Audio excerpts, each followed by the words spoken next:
కళలను కళాకారులను కాపాడుకోవాల్సిన బాధ్యత ప్రభుత్వాలపై ఉంటుందన్నారు ప్రముఖ మ్యూజిషియన్ సామల వేణు.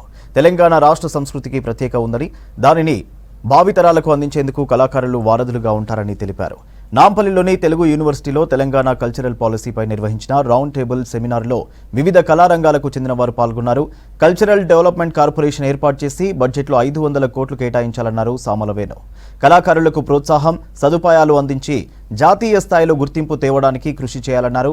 విద్యా, ఉద్యోగాల్లో ప్రత్యేక కోటా కేటాయించాలి. అర్హులైన కళాకారులకు బస్సు, రైల్వే టికెట్లో కన్సెషన్ కల్పించాలన్నారు సామల వేణు. అసలు కిందికి వచ్చి మన కల్చర్ డెవలప్ చేసుకుంటే టూరిజం డెవలప్ అవుతుంది. టూరిజం డెవలప్ అయితే మనకి రెవెన్యూ వస్తుంది, పేరు వస్తుంది, ఒక ప్రిజర్వేషన్ అవుతుంది. మన కల్చర్ని కూడా చేసుకోవడం జరుగుతుంది. మన కల్చర్ తెలుసుకోవడం కోసం కానీ ఇతర రాష్ట్రాల నుంచి, ఇతర దేశాల నుంచి ఇక్కడికి వస్తున్నారు. అవి పెరుగుతున్నాయి. ఇవన్నీ పెంపొందించాలి అంటే గవర్నమెంట్ రెవెన్యూ పెరగాలి అంటే కళను ప్రోత్సహించాలి. ఈ కళను, కళాకారులని ఎలా ప్రోత్సహించాలి?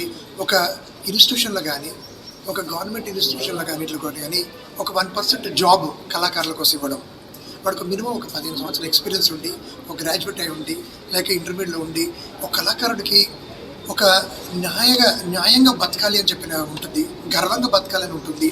వాడికి డబ్బుల మీద ఉండదు ఆశ, కరప్షన్ అసలు ఉండదు. అక్కడ మీరు ₹1,00,000 పెట్టిన తర్వాత ఇక్కడ చప్పట్లు కొడతారంటే ముందు మాకు చప్పట్లు ఇంపార్టెంట్, ఆడియన్స్ ఇంపార్టెంట్ చెప్పి కళాకారులు అనుకునే రోజులు ఇవి. సో కాబట్టి ఈ కరప్షన్ లేకుండా వ్యక్తులని, కళాకారులని, ఒక సంస్కారం ఉన్న కళాకారులని, ఒక వాల్యూస్ ఉన్న కళాకారుని ఒక ఉద్యోగం ఇస్తే వాళ్ళకి అంటే కళ నేర్చుకోవడం వల్ల మాకు ఏం లాభము అంటారు. అంచెలంచెలు వెతుకుతున్న కొద్దీ మన గవర్నమెంట్స్ అవార్డ్స్ ఇస్తుంది, రికగ్నైజ్ చేస్తుంది. గవర్నమెంట్ మనకి ఐడి కార్డు ఇస్తుంది, మనకి ఇన్సూరెన్స్ ఇస్తుంది. ఈ విధంగా ఇప్పుడు వృద్ధుల కళాకారులకు పెన్షన్ ఇస్తుంది. సో ఇవన్నీ కూడా ఉంటే వాళ్ళకి ఒక సరే ఈ ఇండస్ట్రీ చాలా బాగుంది, ఇందులో నేను స్థిరపడతాను అనేది యోగం కలుగుతుంది.